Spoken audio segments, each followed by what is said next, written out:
What's up, Sterile Processing Universe? It's Hank Balch here. Thank you for watching another episode of Fighting Dirty here on the Beyond Clean channel. And on today's episode, we're going to talk about point of use cleaning or point of use treatment that happens in the operating room and the impact that it has on our duties in sterile processing. But before we get to that, if you're not already subscribed to our channel, please take a quick moment. Do me a favor. If you've seen these videos a couple times, you've heard me ask this before, and if you haven't done it yet, shame on you. Go hit subscribe and hit that bell. That's what keeps us going here at Beyond Clean. We love to see that subscription growth, and we love especially when you hit that little notification bell, because then you're notified every time we drop a new video, new podcast, new conference series. Get all the CEs before your friends. Okay, let's go into point of use. So a basic introduction here. What is point of use cleaning and what does it have to do with our jobs in sterile processing? Well, let me start on the back end. If you've ever found dirty instruments on the clean side, so they've made it through decontam, you're inspecting on the clean side at your prep and pack table, and you find a dirty cannula. How does that happen? Well, the first step that people take, and the first place they look, is they're like, well, who was back in decontam?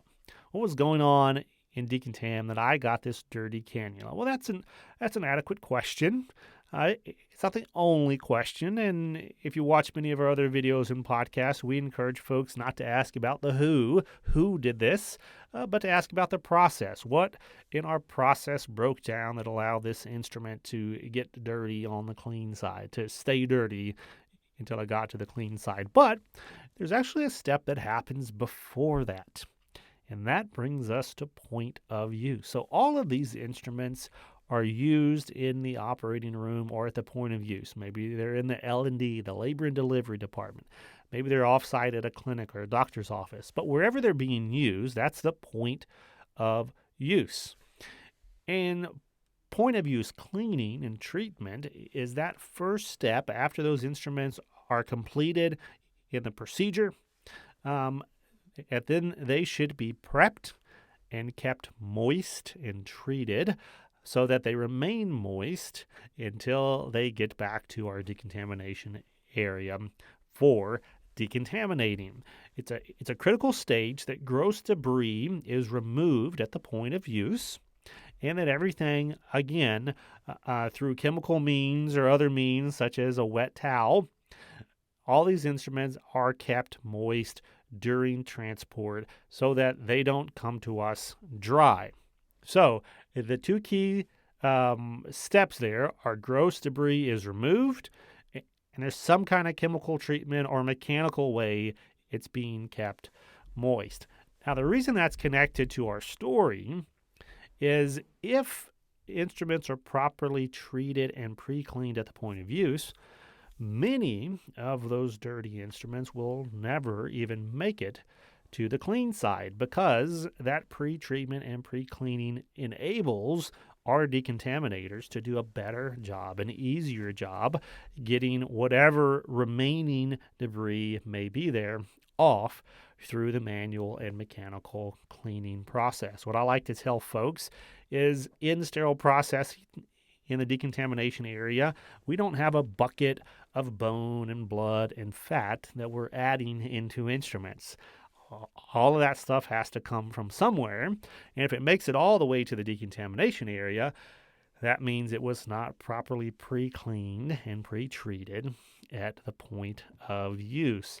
So that's how it's connected to the workflow, and that's how, if and when a dirty instrument makes its way all the way back to the operating room, the question always comes, well, why wasn't that removed in decontam? Well, that is a good question, but there's another question. Why wasn't it removed at the point of use?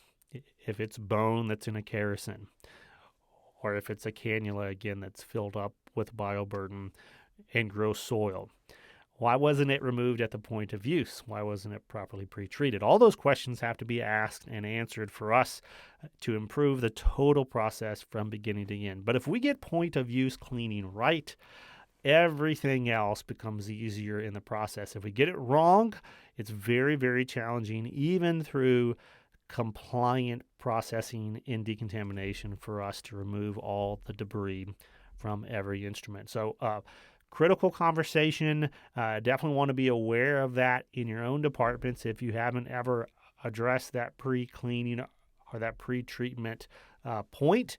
If you're seeing non-compliance with this right now from your operating room, this is a great topic of conversation to bring up to your operating room leadership and educator to say, hey, how can we work together to get this right? Because by helping us in pre-treating instruments, we can help you to make sure that we don't send any dirty instruments back in our sterile trays. All right. Thank you for tuning in for this little introduction to point-of-use cleaning and treatment in the operating room of your surgical instruments. Thank you for tuning in. And as we like to say around here at Beyond Clean, keep fighting dirty. It's your special day, 'cause you're getting that big raise. No errors in the surgical trays. Yeah, you keep everybody safe. You should get all the moolah, the smackers, the Benjamin's cabbage. So that's why I'm happy to say you deserve it. Yeah, you earned it for your hard work. Yeah, lives at stake, you keep us safe. Fighting dirty, never complain. The real MVPs are certified. Yeah, it's time you got a raise. It's your payday. It's your payday. It's your payday. It's your payday. It's your payday. It's your payday. It's your payday. Sterile processing technicians, yeah,